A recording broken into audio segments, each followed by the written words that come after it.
So I've been wearing watches ever since I was 6 years old, and recently that hobby has come back. I've got a couple of watches that can no longer be purchased. We're talking vintage 90s Radio Shack. I've got a couple of videos up on those if you'd like to see them. This was my first radio-controlled talking atomic watch. My Science Museum, distributed by Learning Sight and Sound, or LS&S, LLC in the United States. The watch served me for a year, and then the band broke. Then the battery died. Unfortunately, I can't swap out the band, so the watch has become pretty much useless. So I got this for its replacement. The battery's about to go on it, but even worse is the buckle. The buckle on the band snapped twice, and for a while it left exposed hinges, which made the watch have to struggle to get the signal, and most of the time it didn't get the signal at all. You'll probably notice that there are only 6 holes in this band. For it to fit for me, you'd have to get at least a 7th, maybe even an 8th for a more secure fit, and this has always been the case with leather bands. And as a result, they don't last more than a year. And for these cheap plastic resin bands, same problem. They've got enough holes in them, but I've got to get it tight enough to fit, which to understand what my wrist size is, in a lot of cases, a lady's watch would be a better fit. Strictly speaking of the strap, a lady's watch or a unisex watch would be a better fit. A standard men's watch these days would fit, but I'd have to either punch a hole, or in the case of one with a metal band, I'd have to take out quite a few links, anywhere between 7 and 12, depending on the watch. This is an example of one such watch. Out of this, I had to get 7 links out, but it's actually become one of my favorites for the talking atomics because the voice is nice and loud, the hands are big and bold, and because of the cream color, the tan color case with the silver matte finish metal band, it goes with pretty much anything. I wanted something more unique, and I decided to try this out, but truth be told, I haven't worn it recently for 2 reasons. One of which is it doesn't take much to jostle the hands out of position, which means I have to keep realigning them, which drives me nuts. Number 2, you'll probably notice at the 12 o'clock position a little light bulb. This has an LED light, but it doesn't necessarily do a good job of lighting the display. It's adequate, but it's not what I would call preferred. And you'll see what I mean in just a few minutes.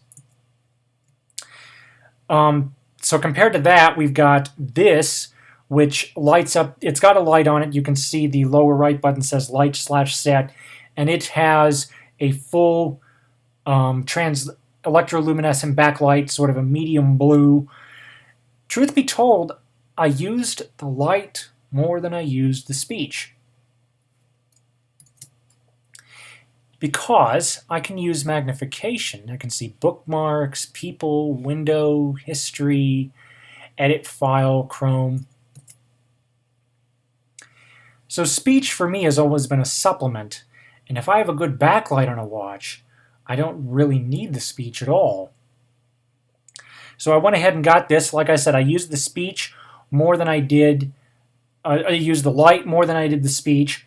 This was also my very first purchase on Amazon, to be honest, and I loved the Amazon experience, but that's for another video. It does need a new battery. One of the problems that I do have with it are actually 2 problems. One, much like the Science Museum watch, the band on this is basically permanently attached, which is to say if anything ever happens to it, I'm stuck. But the other problem is the watch is too quiet, which basically means that if it wasn't for the light, I'd have a really hard time getting the time in low light environments. So, like I said, I used the light far more than I did the speech. I did replace that one with this one because I wanted something that would be an easy travel watch, and also I liked the vintage look and it fit in with where I was going. If I need to, I can swap out the band. But the really cool thing is that it being digital, you don't have to worry about hands moving, because what happens is as soon as you set the time zone on one of those analog watches, the speech ceases. All button functions terminate and the hands jump into hyperdrive, and they will race to the internal time which is being kept. The only problem with this one is it doesn't have a backlight and the digits are kind of thin, so under certain lighting conditions I've had to depend upon the speech more than I have any sort of lighting in the room, which for certain situations is obviously not very ideal. As I said earlier, I like to try new things, so I saw this a couple years ago on Amazon for a little under $100 as a UK import, and I said, you know what, I'm doing this. So I went ahead and got it fitted, and this was actually my very first experience with a metal band, and I was thinking they sent me the wrong band, because originally I was going to get the one with the clasp on it. Well, it was a blessing in disguise, because as soon as we fit it, I realized that having the smaller links allowed them to get a much more perfect fit than it would have with the clasp band. This is the elastic stretch metal band, and from that moment on I fell in love with the bands on these. And that's why I preferred either the Reizen, if it had enough holes, and one that wasn't overly stiff, or even better, one of these metal bands. So what happened to this one? A little over a year and a half later, the solar cell died. I remember last year I had it with me up in my summer house. Then what happens? As soon as I get home, out of nowhere, the watch is sitting in my windowsill and the battery level drops considerably down to 1 notch out of 3. And I had the battery replaced, no dice. The solar cell basically gave out. So, which is a shame, because this was one of my favorites. So I decided to get another solar-powered watch just to see if it was a fluke. And this one still runs. The only thing I don't like about it is the band is very shiny, so it kind of, it's not necessarily what I would call discreet. The other problem is, like that first digital that I showed you with the backlight, the voice on this one was too quiet. Unless I was in a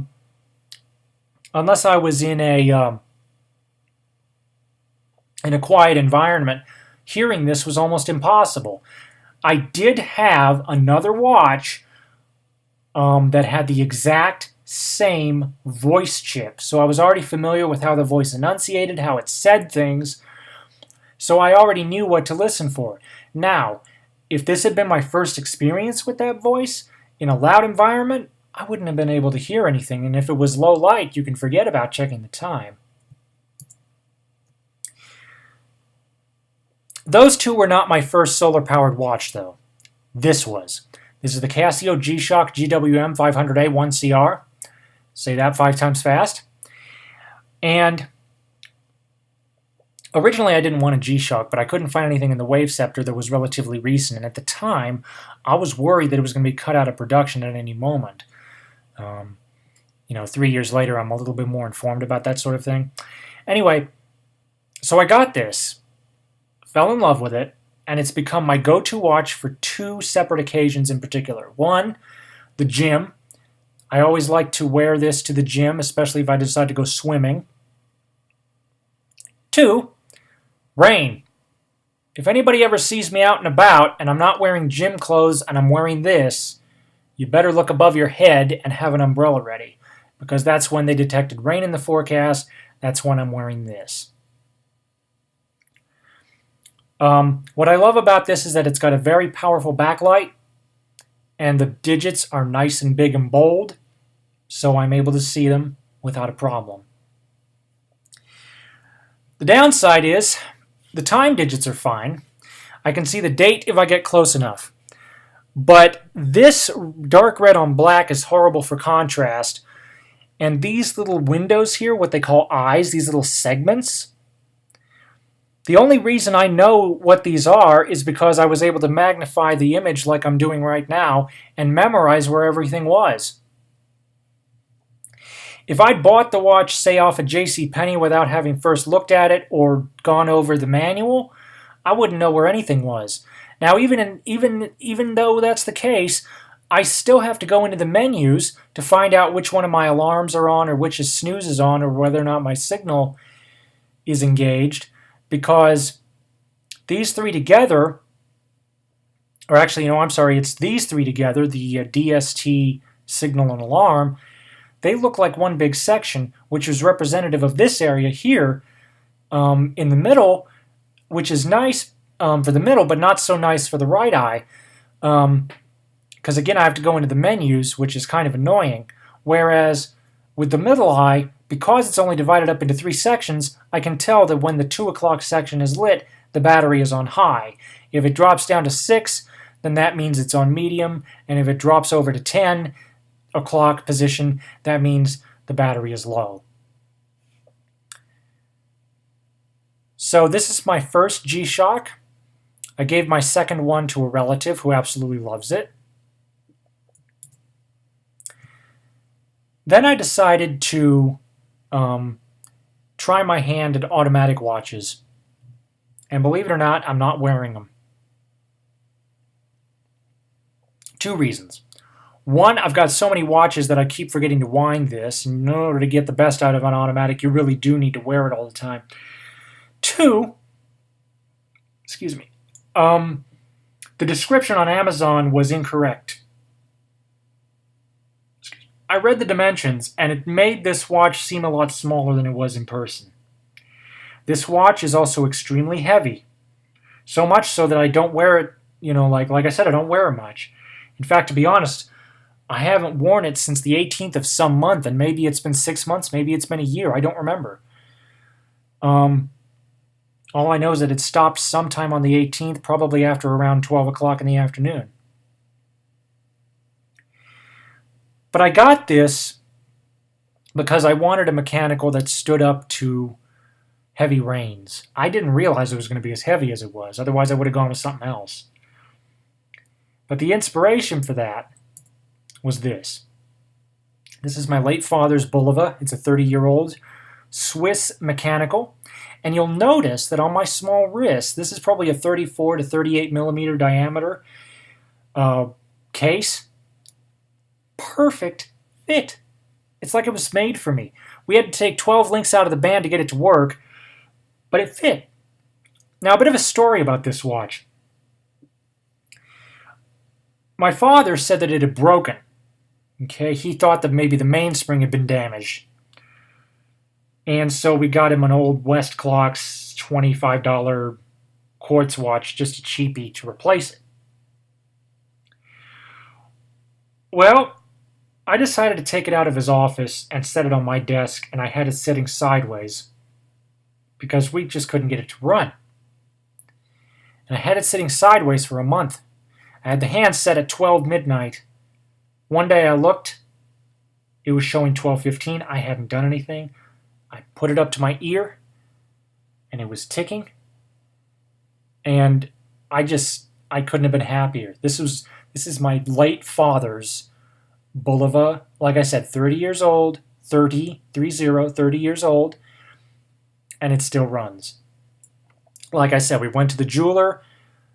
They did a once-over just to make sure everything was in order. They said it was in perfect shape. I wind this every day, and it's a perfect fit. It's like the watch was made for me.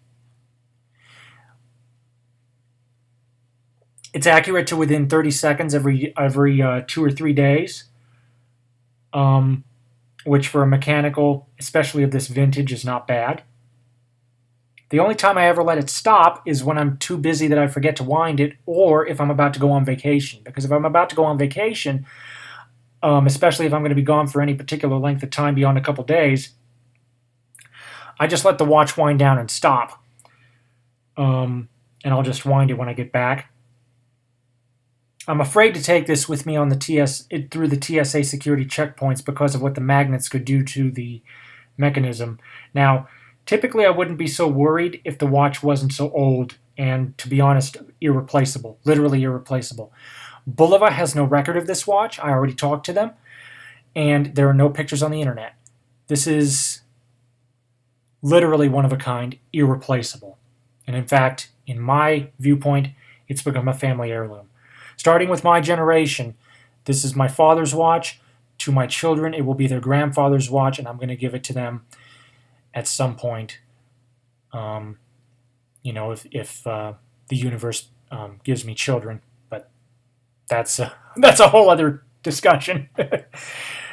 My point is, this watch is going to be remaining in the family forever, and I'm going to see to it. It was also the inspiration for this. This is about the same size as the Bulova, maybe just a hair bigger, but it's for me it would be a perfect fit. And you're thinking, well, it's a Timex, it's nothing special. I've got enough radio-controlled watches and clocks to where I could sync something like this without a problem. Plus, you got your computer clock and your phone clock, and what more do you need? And also, I'm going to be giving some of those other watches away. I don't know when or to whom, but at some point in the future, I will. Anyway, so I'm looking at this. For those of you who are wondering, yes, I am going to be getting the Atomix. Go back to my video on how you can choose my next watch to learn more about that one, or the video that says a surprise, but I just don't know when.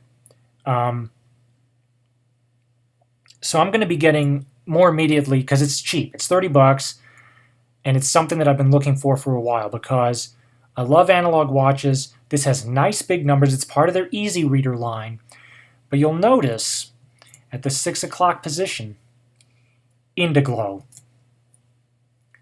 This is the only analog watch that I know of that can do this. Nice, even backlight throughout the entire dial, easy to see, and same overall size as my dad's watch. It's like a match made in heaven, pretty much. So at some point I'm going to pick this up. I don't know exactly when. I'm also seeing this really drove an increase in my interest in Timex, because this watch is $30 and it's got this beautiful backlight, and it's I think it's a nice looking piece, and like I said before, it's about the same dimensions as my father's watch, which makes it an easy, a perfect fit for my small wrist. So I was looking at possibly getting a secondary sport watch to complement my G-Shock now that I've given that second one to a relative. And I'm looking at this, the Marathon, or I'm looking at this, the Expedition Grid Shock. Both of these are very easy to read because of the really big digits. There are no obstructions on the display. And especially with this one, big, bold numbers. Backlight. This even has a vibrating alarm on it. It is shock resistant. It is water resistant, much like the G-Shock. The only thing this has that the G-Shock does not is the vibrating alarm and the hydration alarm, which, where I live, that might actually not be a bad thing to have. My only concern is the size. This thing is a brute. It's 50 millimeters across. Now here's the thing. That Bulova was also 50 millimeters, but the difference is this one's a rectangle, a flat slab, versus the round shape of the Bulova, but I'm still uncertain. I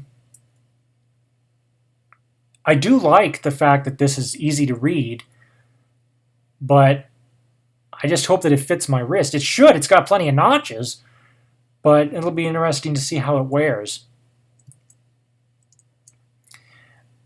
That's why I'm also throwing this into the mix. So all three of these, this one, and this one, are all on my wish list. And no, they are not radio controlled, but like I said, I can synchronize them to my phone. It won't be, it wouldn't be a problem. This one would be the more immediate purchase because of the Indiglo. These two, along with the Atomix, will be sometime in the future. And I recently did get a 24-hour watch, but because of that one, because of the band on that one, I'm being very selective about when I wear it because it's a little loose, and I do not want to mar the look of the band.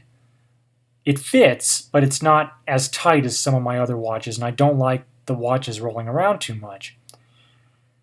So anyway, that is my overall look at my watch collection to date and where the hobby seems to be going. I've always been interested in watches since I was little, and I think it's going to continue for the rest of my life. Thank you for watching. Comments are welcome, and have a nice day.